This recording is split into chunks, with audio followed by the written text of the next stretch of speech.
ओम रणे बने च यो नित्यः शरणागतरक्षकः निमेषाद आपदां हर्ता निर्निमेष विलोचनः भारतिधामनाथाय ब्रह्मणे ब्रह्मचारिणे ताताय लोकनाथाय नमस्त्रैलोक्यबन्धवे नमस्त्रैलोक्यबन्धवे नमस्त्रैलोक्यबन्धवे न गुरोरधिकं न गुरोरधिकं न गुरोरधिकं गुरुकृपा हि केवलं गुरुकृपा हि केवलं गुरुकृपा हि केवलं। আমরা বাবার পাঠে ফিরে আসি। বাবা লোকনাথের শিবকল্প মহাযোগী বাবা লোকনাথের পূর্ণপুরুষ লোকনাথ যামিনী এবং বাবা লোকনাথের কথোপকথন নিয়ে আমরা অনেক দিন ধরেই একটা আলোচনার মধ্যে আছি। বিশেষ করে অনুধ্যান করার চেষ্টা করছি যে বাবা বিভিন্ন প্রসঙ্গে, যেটা একটা যে কোনো শিষ্য কিংবা প্রকৃত জিজ্ঞাসুর মনে জাগতেই পারে, সেটা যামিনী বাবা আমাদের সকলের হয়ে বাবা লোকনাথের কাছে বারুদির আশ্রমে বাবা যখন সেখানে লীলাময় লীলা করছেন, সেই সময়ে তাঁর চরণাশ্রয়ে বসে সাক্ষাৎ শিবের সামনে বসে তাঁর মুখ থেকে তাঁর অমৃত কথন তিনি নিচ্ছেন আমাদের সকলের জন্যে। তো চলে এসো আমরা আবার সেইখান থেকেই শুরু করি যেখানে আমরা আগেরবার বিশ্রাম দিয়েছিলাম।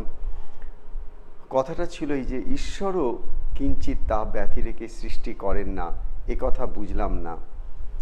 বাবা লোকনাথ তার পরিপ্রেক্ষিতে বলছেন অজ্ঞানতাই তাপের মূল কারণ। বাবা বলছেন যে অজ্ঞানতাই তাপের মূল কারণ। ঈশ্বরও অবিদ্যার সাহায্য ব্যথি রেখে সৃষ্টি করেন না, অতএব কিঞ্চিত পরিমাণ তাপ সকল কার্যেই আছে।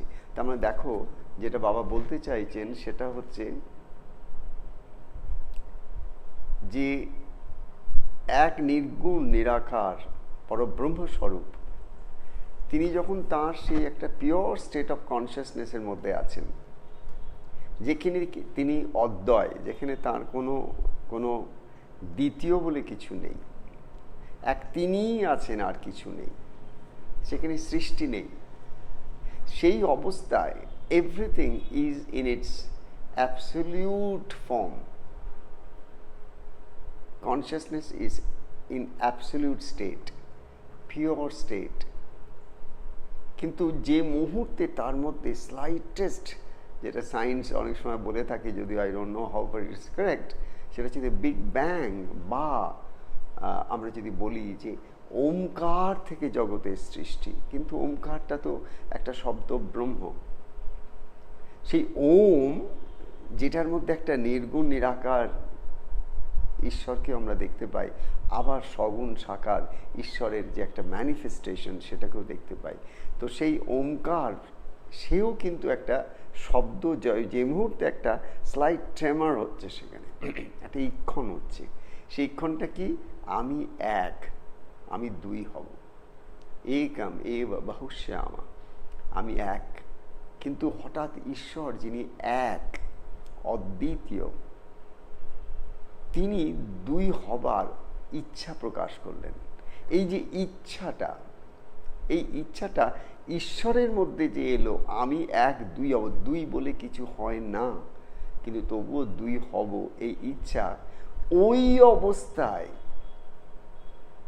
ঈশ্বরের পূর্ণত্বের অবস্থাতেও একটা কোথাও যেন একটা ছোট্ট এতটুকু হলেও ইচ্ছার উদয়ে বাবা লোকনাথ বলছেন যেখানে ইচ্ছা সেখানেই অজ্ঞান, যেখানেই অজ্ঞান সেখানেই তাপ, যেখানেই তাপ সেখানেই কিছু না কিছু কষ্ট লুকিয়ে আছে।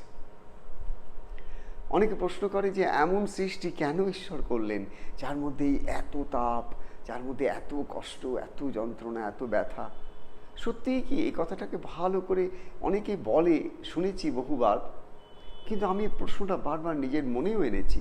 সত্যি তো আমার জীবনেও তো কম কষ্ট আমি পাইনি, কিন্তু তবুও দেখি যে যে কষ্টগুলো আমার জীবনে যখন যখন পেয়েছি আমি, সেগুলো সমস্ত আমার একটার পর একটা আমার জীবনের উত্তরণের পথকে খুলে দিয়েছে মাত্র। অর্থাৎ আরও নতুন হরাইজনসকে দেখতে আমায় সাহায্য করেছে। ইট ওয়াজ নট দ্যাট যে আমাকে একটা কোনো কষ্ট করেছি মাত্র, বাট ওইটুকুনি হলো, তা কিন্তু নয়। প্রতিটি কষ্ট, প্রতিটি ঠেকা কিছু না কিছু শিখিয়েছে। গুরুরূপে তিনি কষ্ট হয়ে এসেছেন আমার কাছে, সে কষ্ট আমার কার্মিক, আমার কর্ম থেকে। ঠিক তেমনি তোমার কাছেও গুরু আসছেন, কী হবে, ঠেকা রূপে আসছেন। কিন্তু সেই ঠেকাটা তুমি কোত্থেকে তোমার জীবনে কেন এলো? এলো এই জন্যে কোথাও না কোথাও তোমার কর্ম তাকে আকর্ষণ করেছে। কিন্তু এই কর্ম যদি আকর্ষণ করে থাকে মানুষের জীবনে কিছু কষ্ট, সে তাপ। বলছেন ঈশ্বর যখন সৃষ্টি করেছেন, সৃষ্টির মূলে যে ঈশ্বরের যে একটা ইক্ষণ বা ইচ্ছা, আমি এক, দ্বিধা, আমি দুই হব, এই দ্বৈত প্রতীতি, দুই তো নেই, দুই তো কোথাও নেই, কিন্তু এই যে দুইটার একটা প্রতীতি হলো, মানে kind of appearance. So the one remains one, but from the point of mind, it appears as if there is the second, there is the other, there is many more multiple things. এই যে সৃষ্টির মধ্যে অনন্ত সৃষ্টি হচ্ছে, এই অনন্ত সৃষ্টির মূলেও কিন্তু বাবা বলছেন ভেবে দেখো যে সেই সৃষ্টির মনে ঈশ্বরের একটা ক্ষণিকের একটা ইক্ষণ বা ইচ্ছা, সেই ইচ্ছাটাও কিন্তু অবিদ্যা প্রসূত। ঈশ্বরকেও অবিদ্যা একটু নিতে হয় সৃষ্টি করার জন্যে, এ কথা আমরা স্বয়ং ঈশ্বরের মুখ থেকে শুনছি। যে যদি এই অনন্ত সৃষ্টিকে আমরা দেখছি, তাহলে সেই অনন্ত সৃষ্টির মধ্যে তার মূলেও কিন্তু একটা ইক্ষণ রয়েছে, ইচ্ছা রয়েছে। আর যেখানে ইচ্ছা সেখানেই তাপ, যেখানে ইচ্ছা সেখানে একটা অবিদ্যা আছে, আর সেই অবিদ্যার মধ্যে একটা তাপ আছে। অর্থাৎ যেখানে অজ্ঞান, যেখানে অবিদ্যা, সেখানে তাপ, সেখানে কষ্ট। এটা একটা কমপ্লিট সাইকেল, এর বাইরে কিন্তু যাওয়া কোনোভাবে উপায় নয়। It's a part of the process. ভগবান সৃষ্টি করলেন মানেই এই সৃষ্টির ক্রমে যখনই কেউ পড়ল, তখনই কিন্তু তার ভেতরে, যতক্ষণ তুমি সমাধিতে, নির্বিকল্প সমাধির মধ্যে যোগী ডুবে আছেন, যতক্ষণ সমাধির মধ্যে, নির্বিকল্প সমাধির মধ্যে, যে নির্বিকল্প মানে যার মনের জগতে কোনো বিকল্প নেই, যে সমাধির দিব্য আনন্দের যে জগৎ, সেই আনন্দের জগতের মধ্যে দ্বিতীয় কোনো প্রতীতি নেই, দ্বিতীয় সেকেন্ড অ্যাপিয়ারেন্স নেই। অর্থাৎ the thought is completely still there. So there is no question even of any thought, number two, and there is no question of even any time. So there is no question in that state. যদি সমাধির সেই অবস্থায় প্রথমে জপ তপ করতে করতে করতে একটা ধ্যানের অবস্থা এলো, ধ্যানের অবস্থায় যখন একটু একটু করে বারবার চেষ্টা করতে করতে বহু কালের নিরন্তর প্রয়াস, নিরন্তর চেষ্টার মধ্যে থেকে কখনো তার প্রথম সমাধির একটা আনন্দ এলো। কিন্তু সেই সমাধি ক্ষণিকের স্তরে এসে চলে যেতে পারে, তাতে কিচ্ছু হয় না।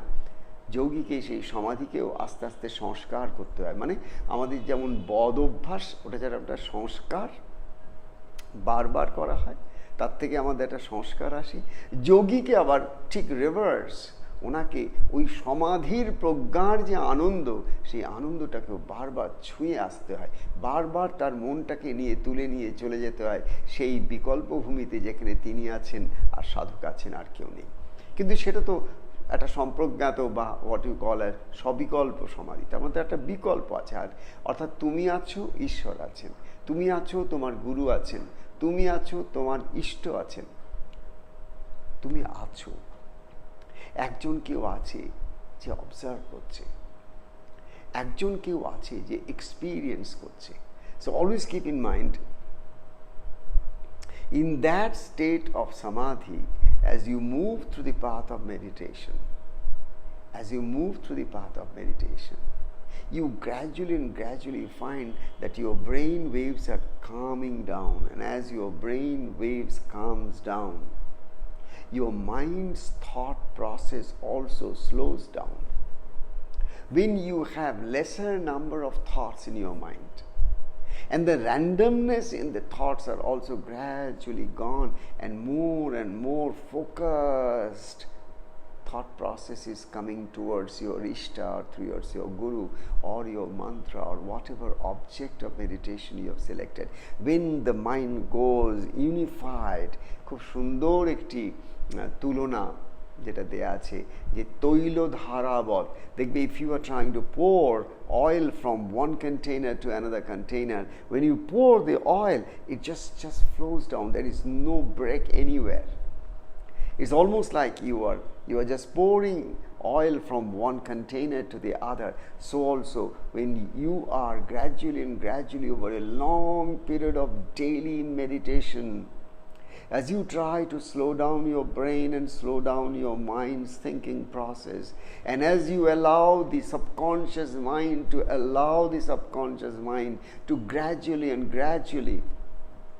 release all the clutters of your mind, all the clutters of the unconscious, সেখান থেকে যত আমাদের জন্মান্তরের সমস্ত সংস্কার ধরা আছে, কত প্রারব্ধের সংস্কার ধরা আছে, সেগুলো একটু একটু করে যোগী তার সাধনের মাধ্যমে, তার ক্রিয়ার মাধ্যমে, তার ধ্যানের মাধ্যমে যত সেগুলোকে অবজার্ভ করেন, সেগুলো সাবকনশিয়াস থেকে একটু একটু করে সারফেস মাইন্ডে আসে। সারফেস মাইন্ডে মানে কি থটসগুলো আসে। থটস আসবে মানে তার সঙ্গে মেমোরি আসবে, মেমোরি আসবে মানে তার সঙ্গে ফিলিংস আসবে। Either you are feeling good or you are feeling very unpleasant, not good.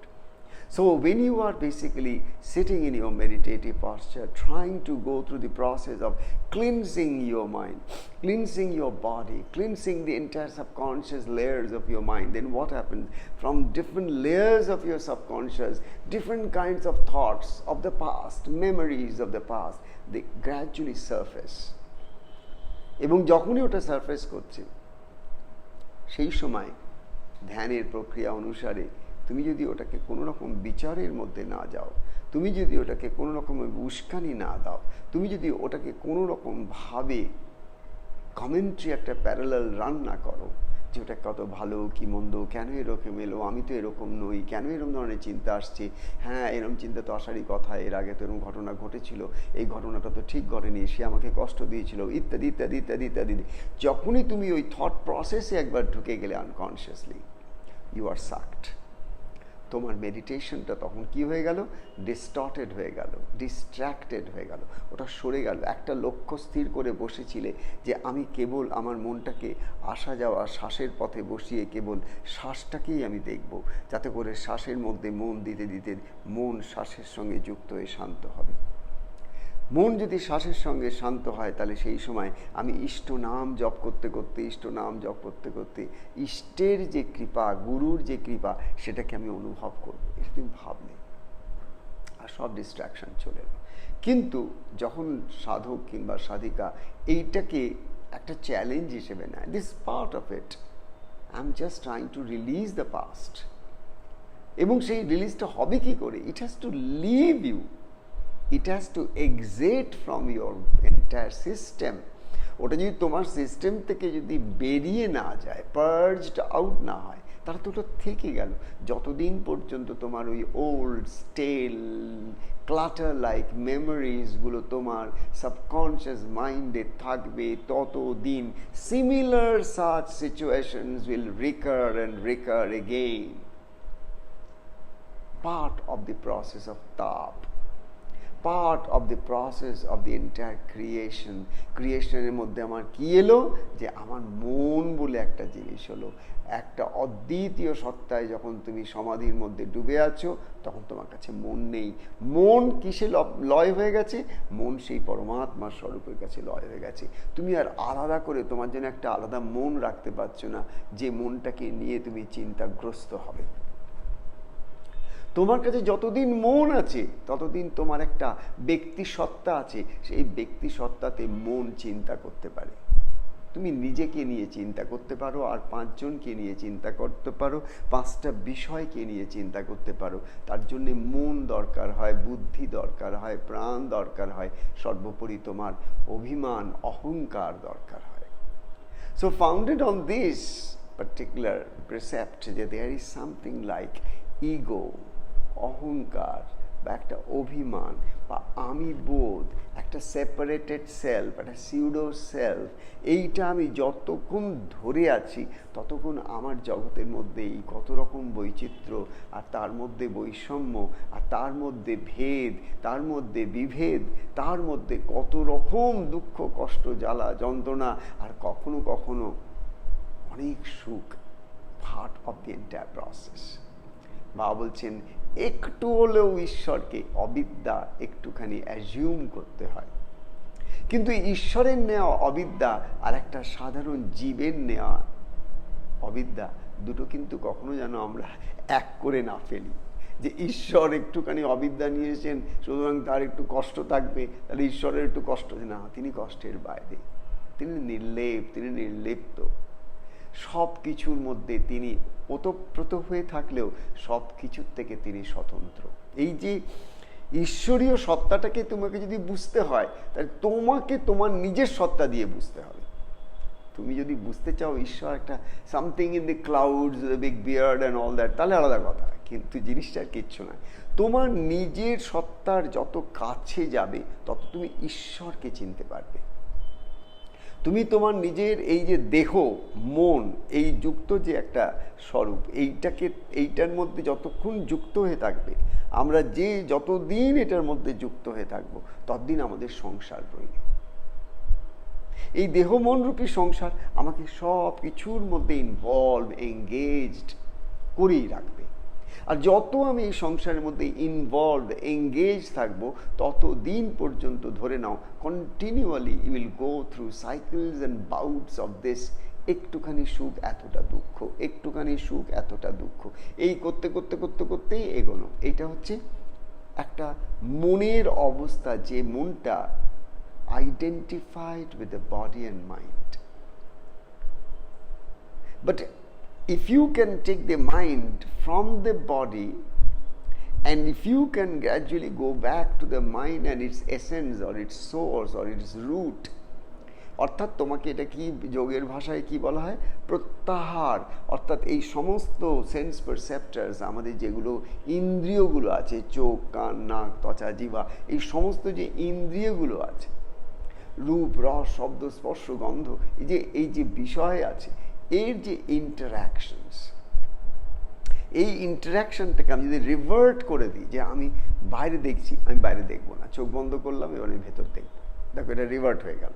আমি যতক্ষণ চোখ খুলে রেখেছি আমি সমস্ত বাইরে দেখতে পাচ্ছি, আর যত বাইরে দেখছি প্রত্যেকটার সঙ্গে জোড়া যে মেমোরিজগুলো আছে সেগুলো আমার ব্রেনে billions of bytes of information and data নিয়ে খেলছে ওখানে, সুতরাং আই এম রেস্টলেস।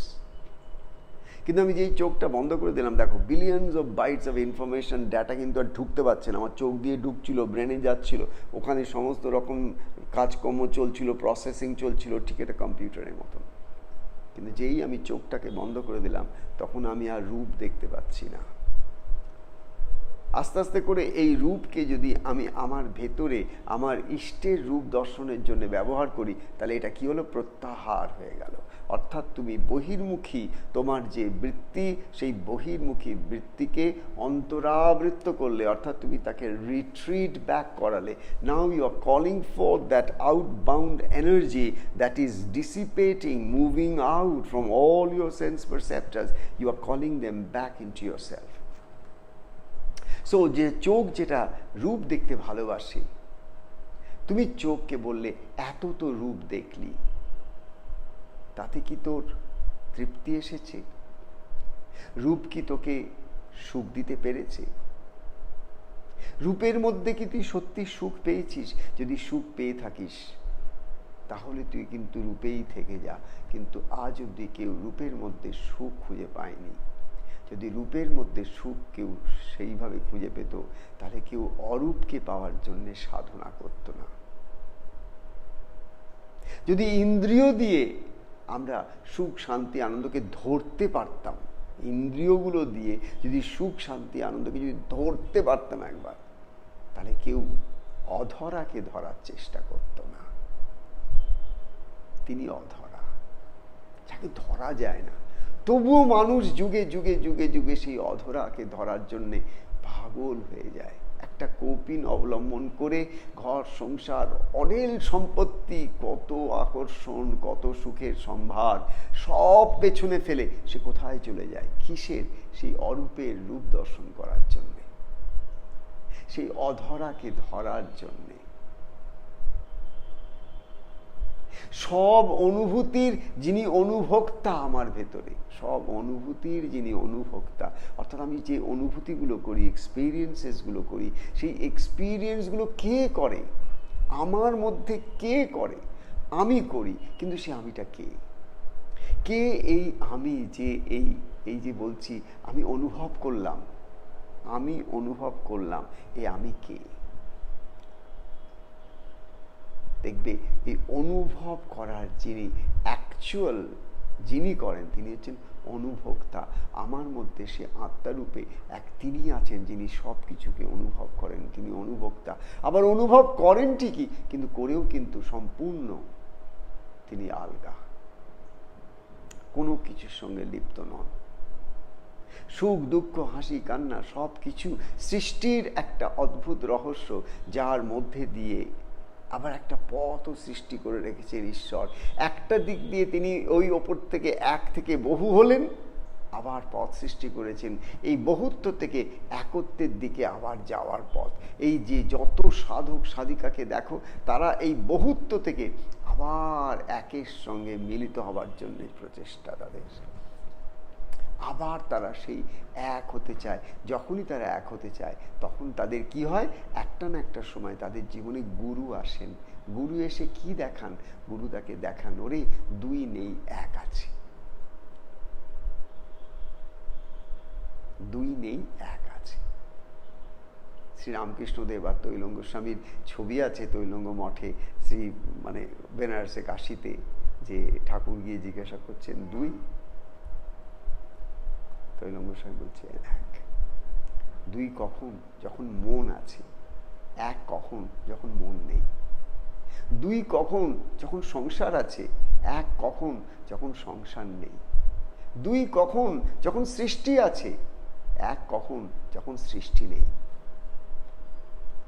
তো তোমার সৃষ্টিটা কখন আছে?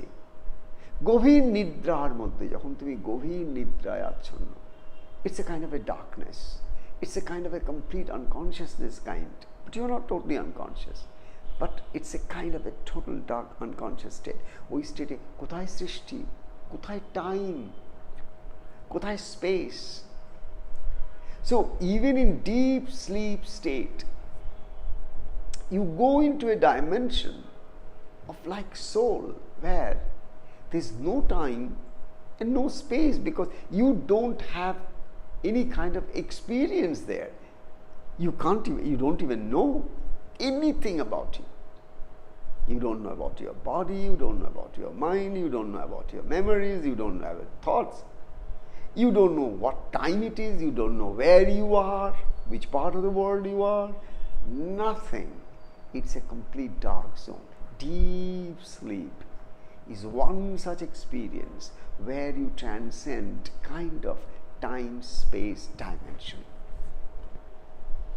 আবার আর একটা স্টেট আছে, when you are up into a high state of meditativeness, when you go into deeper state of absorption, which is called samadhi. In that samadhi state again you are transcending the bounds of your mind that creates the illusion of many, that illusion of the other, the illusion of the world, the illusion of samsara. You transcend that, you go beyond it. It's almost like একটা সমুদ্র, উথাল পাথাল করছে সারফেসে। On the surface of the ocean, if you see that, you'll find huge waves splashing over each other. And if there is by chance a lot of wind and storm and whatever, you'll see a stormy ocean is really, really terrifying. But even when things are so terrifying outside, if you are a diver and you know the art of diving, you can simply dive into the ocean. And in that space where up there on the surface you have such a terrifying state, just go down 10-20 feet and you find perfect peace there. It's a quiet space, as if nothing is happening. Deeper you go, deeper you feel. Experience is beyond expression. All of it, it's the same ocean. So also in this whole cosmic ocean of consciousness, in this whole cosmic ocean of consciousness, একটা হচ্ছে সমুদ্র, যেটা জল আছে। জলটা আমরা দেখতে পাই, জলটা আমরা ছুঁতে পাই, গিয়ে স্নান করতে পারি, সাঁতার কাটতে পারি, নৌকা চড়তে পারি, জাহাজে চড়তে পারি, ক্রুজ করতে পারি, কত কিছু করতে পারি। তো আর একটা আছে, যেটা অদৃশ্য, দেখা যায় না, কিন্তু যেটা আছে বলে তুমি আমি আছি, সেটা হচ্ছে কনসিয়াসনেস, চেতনা। এই সমগ্র সৃষ্টি একটা চেতনার সমুদ্র। এই চেতনার সমুদ্রের মধ্যে যখন একটা যোগী বা যে সাধন ভজনে মনোনিবেশ করতে পেরেছে, সত্যি সত্যি সাধন ভজনে মনোনিবেশ, সে কিন্তু ওই জায়গাটা পৌঁছে শান্ত হয়ে যায়। আর যত, আমি যেটা একটু আগে আলোচনা করছিলাম, যত তোমার মন ওই ঈশ্বরীয় তত্ত্বকে, ওই ঈশ্বর যিনি এক থেকে দুই হলেন, বহু হলেন, তবুও তার একত্ব একই রয়ে গেল, সেই বস্তুকে যত সে অনুধ্যান করে, যত সে কন্টেম্পলেট করে, তত এই সংসারের জ্বালা যন্ত্রণা বা এই অক্টোপাসের বন্ধনের যে সংসার, এই অক্টোপাসের কামড় আর তাকে নিতে হয় না। কিন্তু যতদিন তার মন থাকবে ততদিন সৃষ্টি আছে, যতদিন সৃষ্টি আছে ততদিন তার কষ্ট আছে। দৃষ্টিতে সৃষ্টি, তুমি দৃষ্টি খুলে রাখো, সৃষ্টি হবে। রেয়ারলি দেয়ার আর পিপল যার দৃষ্টি খোলা আছে কিন্তু দৃষ্টি বহির্মুখী নয়, বহির্মুখী দৃষ্টি খোলা কিন্তু ভেতরে সে অন্তরাবৃত্ত হয়ে স্থির হয়ে আছে, চোখ খোলা আছে।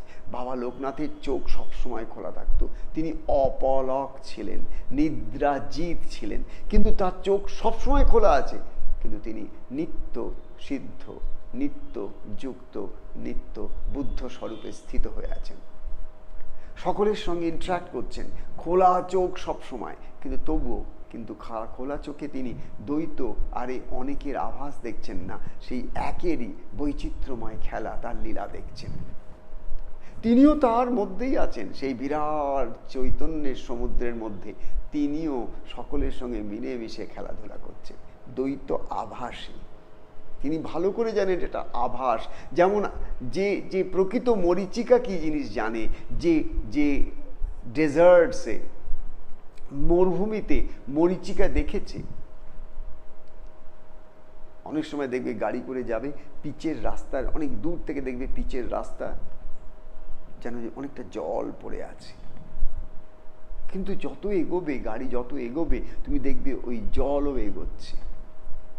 ঠিক তেমনি মরুভূমিতে যারা মরীচিকা দেখতে পায়, মনে হয় তো সামনেই জল, যত এগোয় সে জল পেছোতেই থাকে, জল আর সে পায় না। সুতরাং এই যে বাবা লোকনাথের এই কথাগুলোকে নিয়ে আমরা যদি একটু মনন করতে পারি, মনন করলে কি হবে, আমরা দেখতে পাবো যে বাবা বলতে চাইছেন যে তুমি সব সময় তাপ থেকে বাঁচবার চেষ্টা করছো, কিন্তু ভুলে যেও না তাপটা সৃষ্টির মধ্যে অনুস্যূত হয়েছে, তাপ প্রত্যেকটি জিনিসের মধ্যে আছে। বাবা একটা কথা আবার আমি স্মরণ করে দিচ্ছিলেন, অতএব কিঞ্চিত পরিমাণ তাপ সকল কার্যেই আছে, এটা হচ্ছে বাবার কথা। তুমি এমন কোনো কার্য করিতে পারো না যার মধ্যে তাপ তোমার লাগবে না। You cannot be involved into anything that doesn't have that particular input of stress in it. এমন কিছু নেই যার মধ্যে স্ট্রেস নেই। বৃদ্ধ দাদু তার ছোট্ট নাতি কিংবা নাতনিকে পিঠে ঘোড়া হয়ে চেপে ঘুরছেন, সেই বৃদ্ধ মানুষটাও তো এমনিতে কিচ্ছু করতে পারেন না, কিন্তু ওই সময় তিনি আনন্দ করবার জন্যে তিনি একটা ঘোড়া হয়েছেন, তার নাতি তার পিঠে চেপেছে। এই যে একটা আনন্দ, নাতিকে পিঠে চাপিয়েছেন, আনন্দ নিচ্ছেন তিনি, কিন্তু তার কিন্তু স্ট্রেস আছে, তার শরীরের কোথাও একটা স্ট্রেস আছে। ওই স্ট্রেসটা তার কাছে কিন্তু এখন আর দেখার জিনিস নয়। তিনি নাতিকে কোলে নিয়ে বা নাতিকে পিঠে নিয়ে ঘোড়া হয়ে যাচ্ছেন, সেই আনন্দটা তার কাছে ওই স্ট্রেসটাকে ভুলিয়ে দিচ্ছে। প্রতিটি জিনিস, প্রতিটি কার্য, এমন কিছু নেই যে কার্যের মধ্যে স্ট্রেস নেই। এটাকে আমাদের ধরে রাখতে হবে যে এমন কিছু নেই যে কার্যের মধ্যে স্ট্রেস নেই, সব কার্যের মধ্যে স্ট্রেস আছে। সুতরাং উই ক্যানট অ্যাভয়েড স্ট্রেস। একটা কথা শুনেছিলাম নিসর্গদত্ত মহারাজের কাছে, ভারী অদ্ভুত লেগেছিল কথাটা শুনতে। একজন বললেন যে যে আপনি যে বসে আছেন একটা বাঘের ছাল দেখতে পাচ্ছি, তো এই বাঘের ছাল আপনি ব্যবহার করছেন, it's a mind kind of violence. Animal লাভার্সরা বলে থাকে কথা, ইটস এ ভায়োলেন্স। তো নিসর্গদত্ত বললেন, দেখো কেউ একজন কখনো হয়তো বাঘ শিকার করেছিল, কাউকে দিয়েছিল, কাউকে হ্যান্ড বদল ওদো এখানে এসে পড়েছে। সেটা as a good conductor of meditation হয়তো আমি তার সাথে বসে আছি, that doesn't mean I am violent. কিন্তু এখানে মোস্ট ইম্পর্টেন্ট থিং হচ্ছে, তোমাকে আমি বলছি যে কথাটা বলেছিলেন আমার কাছে, সেটা একটা মানে wonderful thing to remember always. He said the same word যেটা বাবা লোকনাথ আজকে বলছেন, স্বয়ং ঈশ্বর সম্বন্ধে বলছেন। তিনি কি বলেছিলেন? তিনি বললেন, a bit of violence is inevitable in life. A bit of violence is inevitable in life. You cannot avoid violence in life. Period. এই যে সংসার দেখছো, এই সংসার মধ্যে একটু ভায়োলেন্স থাকবেই। একটু ভায়োলেন্স ছাড়া তুমি এই সংসারে বাঁচতে পারবে না। তোমার শরীরের মধ্যে কত জীবাণু আছে, কত ভাইরাস আছে, তুমি তাকে মারবার চেষ্টা করছো, ইটস এ ভায়োলেন্স। তোমার রান্নাঘরে কত আরশোলা আছে, তুমি উত্ত্যক্ত হয়ে যাচ্ছ, তুমি স্প্রে করে দাও, সকালবেলা দেখবে সব টেবিল টপের ওপর রেডি হয়ে পড়ে আছে পরিষ্কার করে দেওয়ার জন্য, ইটস এ ভায়োলেন্স। তোমাকে ছাড় পোকা কামড়াচ্ছে, মশা কামড়াচ্ছে, তুমি মারছো, ইটস এ ভায়োলেন্স। তোমার শরীরটাকে টিকিয়ে রাখার জন্য তুমি একটা যদি গাছ থেকে যদি একটা ফল ছেড়ো, পাতা ছেড়ো, তার মধ্যে একটা ভায়োলেন্স আছে। কেন? আজকে গাছের মধ্যে ইমোশন আছে প্রমাণ। মানুষ মুরগির মাংস খাচ্ছে, পাঁঠার মাংস খাচ্ছে, কত কিছুর মাংস খাচ্ছে, সে সমস্ত কিছু খাওয়ার মধ্যে সে যখন প্লেটে নিচ্ছে, সে গিয়ে কিন্তু মারছে না, কিন্তু কেউ না কেউ তাকে মেরে তার পেটে তুলে দিচ্ছে, তবে সে খাচ্ছে। It's a violence. So your life sustains on violence. Without a bit of violence, you cannot survive on this planet. That's absolutely correct. উনি বললেন, দেখো একটু ভায়োলেন্স ছাড়া তুমি বাঁচতেই পারবে না। আর একটা কথা বললেন, এই যে আমি একটা ছোট্ট মেজানাইন ফ্লোরে উনি থাকতেন, দেশ বিদেশ থেকে কত মানুষ ওনার কাছে এসে ওনার পায়েস পড়ে থাকতো। নিসর্গদত্ত মহারাজ জ্ঞান মার্গের একটা অদ্ভুত ওনার একটা ম্যানিফেস্টেশন। উনি বললেন, দেখো যেখানে আমি বসে আছি, আমার রাইট ব্যাং অপোজিট, আমার যে একটা বস্তিতে থাকতেন উনি, অপোজিটে ব্যাং অপোজিটে ওখানে একটা পাবলিক টয়লেট আছে, পরিষ্কার করা হয় না, ইট স্মেলস, ফাউল স্মেল 24 ঘন্টা থাকে। It's a violence to me and my life, but I have accepted ইট। এই যে সামনে যে পাবলিক টয়লেটটা, এই পাবলিক টয়লেটটার যে এই যে একটা smell, not properly cleaned, I have accepted it. But it's a violence to me. It's a kind of a direct violence to me. আমি ব্যক্তিগতভাবে মনে করি যে আমি শান্ত হয়ে বসে একটু ঠাকুরের স্মরণ করছি, পাশে হঠাৎ করে একটা ব্লেয়ারিং মাইক কেউ বাজিয়ে চিৎকার করে দেশ উদ্ধারের ব্রত শুরু করে দিল, কথা বলতে শুরু করে দিল যে সে কি করে দেশ উদ্ধার করবে।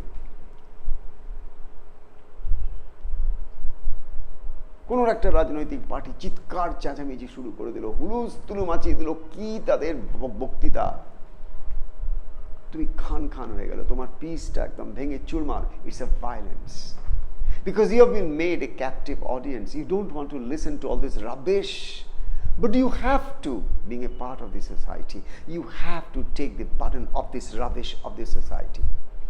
You can't run away. কোথায় যাবে তুমি? যেখানে যাবে তোমার সাথে সাথে এই মাইক যাবে, যেখানে যাবে এই মানুষগুলো যাবে, যেখানে যাবে এই ভায়োলেন্স যাবে। তুমি ভায়োলেন্স ছাড়া বাঁচতে পারবে না। A bit of violence is inevitable in life. Keep it in mind. Don't ask why. Take it because this is what the unfairness of the world is. এই জগৎটা কিন্তু পুরোপুরি ফেয়ার নয়, কোনোদিনই ছিল না। মিডিভাল পিরিয়ডটা একবার চিন্তা করে দেখো, আজকের দিনটাও চিন্তা করে দেখো, কোথায় Where that justice in totality do you get? Other than যখন তুমি তোমার মনটাকে এই সংসার থেকে উইথড্র করে নিয়ে, প্রত্যাহার করে নিয়ে তুমি আস্তে আস্তে ধ্যানের গভীরে ঢুকে সেই যেটা নিদ্রায় অচেতনে নাও, সেটা যখন সজ্ঞানে তোমার ধ্যানের সমাধির কোঠায় গিয়ে তুমি যখন নাও, তখন তোমার চৈতন্যের সঙ্গে যে মিল হয়, তখন যে আনন্দ, that's the only place, that's the only place. No violence can reach there. No so-called social injustices can reach there, because there is nothing like society there. Once thoughts subside to its substratum of mind, the society simply goes out. কর্পূরের মতন উবে যায় সমাজ ব্যবস্থা, সংসার, মানুষজন, যার জন্য তুমি প্রাণপাত করে দিচ্ছ, যার জন্য মনে হচ্ছে এই আমার জীবন, এরাই আমার জীবন, এরা যেন সবাই ভালো থাকে, ইত্যাদি ইত্যাদি ইত্যাদি ইত্যাদি।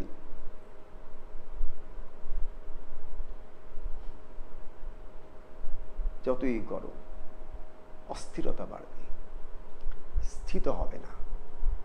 যতক্ষণ মন জুড়ে লাগবে বাইরের লোকেদের সঙ্গে, whoever it could be, তোমার স্বামী হতে পারে, সন্তান হতে পারে, মা হতে পারে, বাবা হতে পারে, এই হতে পারে, তাই হতে পারে, যাই তোমার আত্মার থেকে বাইরে যা কিছুর সঙ্গে মনটা জুড়বে, জেনে রাখো একমাত্র ওর মধ্যে বাবা বলছেন কিঞ্চিত পরিমাণ কষ্ট থাকবেই। নিসর্গ দত্ত মহারাজ বলছেন a bit of violence is inevitable in life. So whatever you have in life, today or tomorrow, it will create some kind of restlessness in your mind, some kind of pain and tensions in your mind. You can't avoid it. Stress is inevitable in life. You can't avoid it. Don't try to run away from it. It's part and parcel of your entire life's journey to realize that if you are with your mind and its identification with the multiplicity of the world, you are caught in a trap.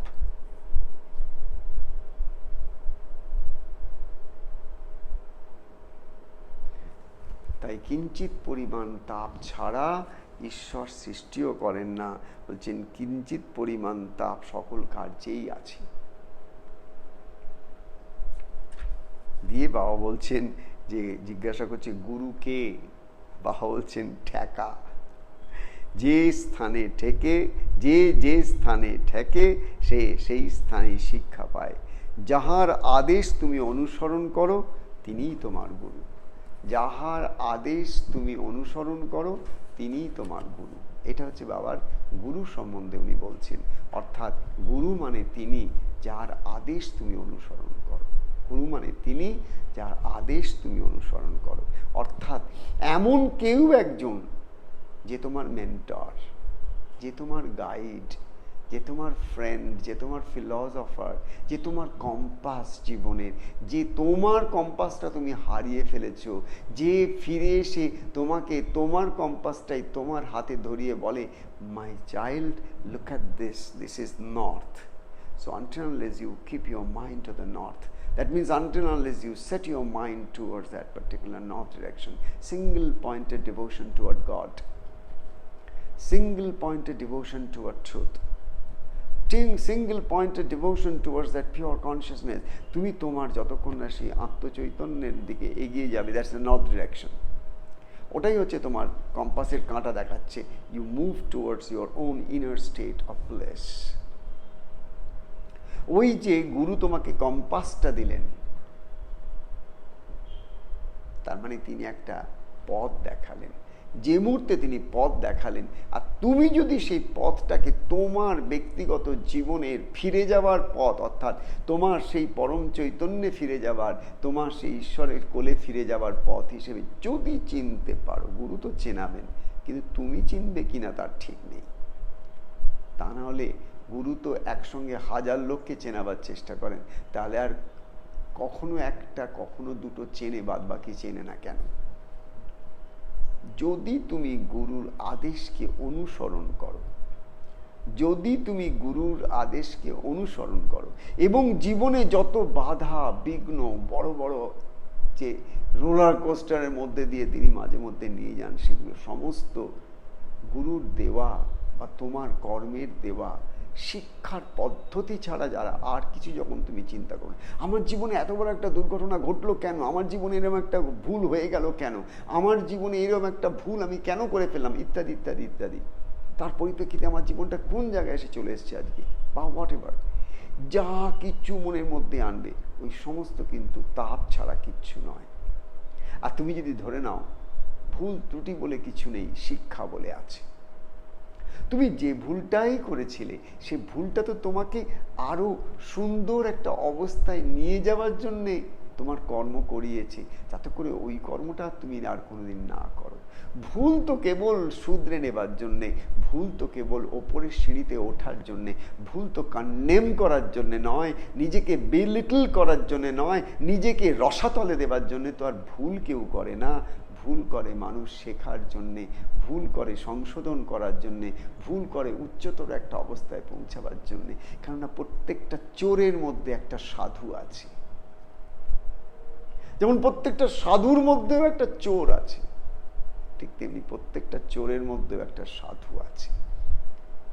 কখন কোন ভুলের পরিপ্রেক্ষিতে সেই চোরটা সাধু হয়ে যাবে, সে অঙ্গুলিমালও হতে পারে বুদ্ধের জীবনে, আবার সে বাল্মীকি ঋষিও হতে পারেন নারদের আশীর্বাদে। ইট ডিপেন্ডস যে কখন কারোর টার্নিং পয়েন্ট এসে যাচ্ছে, কেন তার কাছে ওটা লুকানো আছে। সে যে মুহূর্তে এই মানব দেহ গ্রহণ করেছে, ঈশ্বর লাভ তার কাছে বার্থ রাইট।